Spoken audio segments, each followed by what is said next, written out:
ঘরে একটা ডিম আর হাতে মাত্র 10 মিনিট সময় থাকলে একদম হোটেল স্টাইলে মোগলাই পরোটা তৈরি করে নেওয়া যাবে। খুবই সহজে, অনেক বেশি ফুলকো আর হোটেলের চেয়ে অনেক বেশি মজার হবে যদি ঘরে এই মোগলাই পরোটাগুলো তৈরি করেন। মোগলাই পরোটা তৈরি করা কিন্তু একদমই সহজ।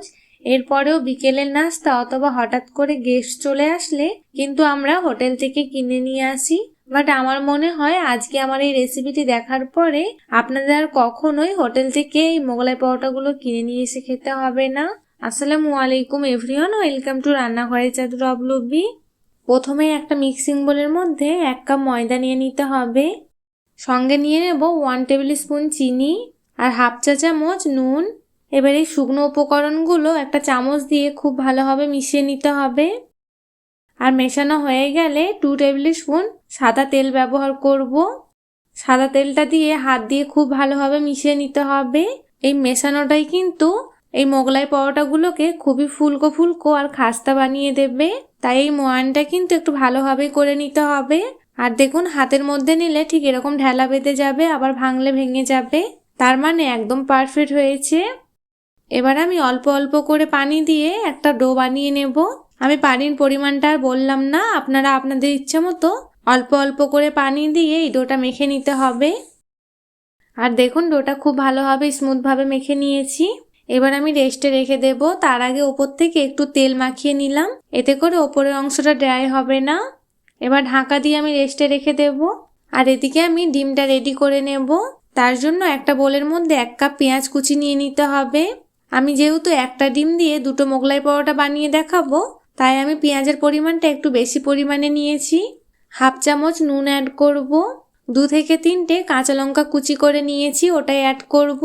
এবার হাত দিয়ে নুন আর এই লঙ্কাটা পেঁয়াজের সঙ্গে খুব ভালোভাবে একটু মিশিয়ে নিতে হবে। এভাবে করে নেওয়ার কারণে কিন্তু পেঁয়াজটা অনেকটাই নরম হয়ে যায়।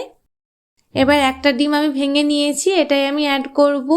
আমি একটু টেস্টিং সল্ট অ্যাড করব, আপনারা চাইলে এটা নাও দিতে পারেন।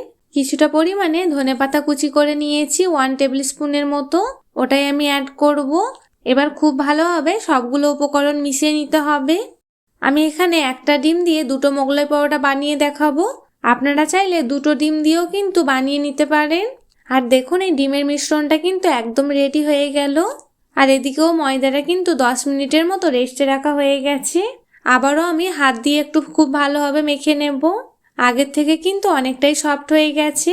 এবার আমি এই ডোটাকে সমান ভাগে 2 ভাগে ভাগ করে নেব। আর একটা ডো নিয়ে খুব ভালোভাবে হাতের মধ্যে ঘুরিয়ে একটু সমান করে নেব। এবার অল্প একটু ময়দা ছিটিয়ে এবার রুটিটা বেলে নিতে হবে। আর দেখুন, ঠিক এভাবে একটু পাতলা করে বেলে নিয়েছি।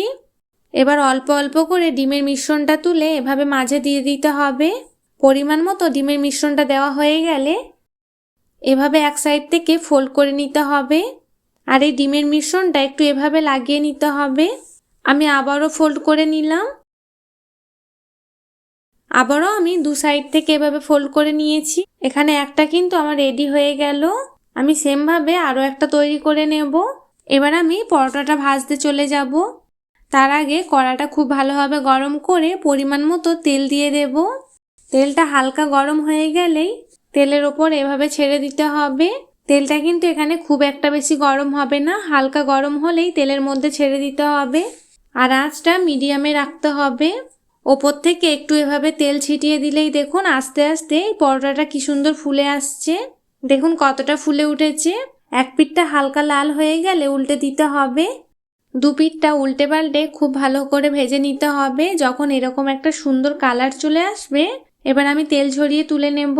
এখানে কিন্তু আমার একটা মোগলাই পরোটা খুব সুন্দরভাবে রেডি হয়ে গেল। আমি সেমভাবে আরও একটা ভেজে নিয়েছি। খুব অল্প সময়ের মধ্যে কিন্তু এখানে দুটো মোগলাই পরোটা ভাজা হয়ে গেল। এই মোগলাই পরোটাগুলো গরম গরম অবস্থায় খেতে হয়, তাই আমি এই গরম অবস্থায় কেটে নেব। আমি এভাবে একটু বড় সাইজের এভাবে পিস পিস করে কেটে নিয়েছি। আপনারা চাইলে ছোট সাইজেরও কেটে নিতে পারে। ঘরে একটা ডিম আর হাতে মাত্র 10 মিনিট সময় থাকলে একদম হোটেল স্টাইলেই মোগলাই পরোটাটা তৈরি করে নেওয়া যায়। আর দেখেই বুঝতে পারছেন কতটা ক্রিপসি হয়েছে আর কতটা ফুলকো ফুলকো হয়েছে এই মোগলাই পরোটাগুলো। আপনারা যদি এইভাবেই মোগলাই পরোটাগুলো তৈরি করেন তাহলে অনেক বেশি ফুলকো হবে আর হোটেলের চেয়ে অনেক বেশি মজার হবে। বিকেলের নাস্তায় অথবা হঠাৎ করে কেউ গেস্ট চলে আসলে আপনারা ঝটপট এই রেসিপিটা বানিয়ে নিতে পারেন। এটা বানানো কিন্তু কোনো একটা ঝামেলার নয়, খুব সহজে বানিয়ে নেওয়া যায়। আশা করি আজকের এই সম্পূর্ণ রেসিপিটি আপনাদের অনেক ভালো লাগবে। আর যদি ভালো লেগে থাকে তাহলে অতি অবশ্যই প্রতিবারের মতো কমেন্টে জানাতে ভুলবেন না। যদি ভিডিওটা একটুও ভালো লেগে থাকে তাহলে চ্যানেলটি সাবস্ক্রাইব করে পাশে থাকবেন। ফ্রেন্ডস অ্যান্ড ফ্যামিলির সঙ্গে শেয়ার করতে ভুলবেন না। দেখা হবে পরের কোনো নতুন রেসিপি নিয়ে। ততক্ষণ সবাই ভালো থাকবেন, সুস্থ থাকবেন। আল্লাহ হাফিজ।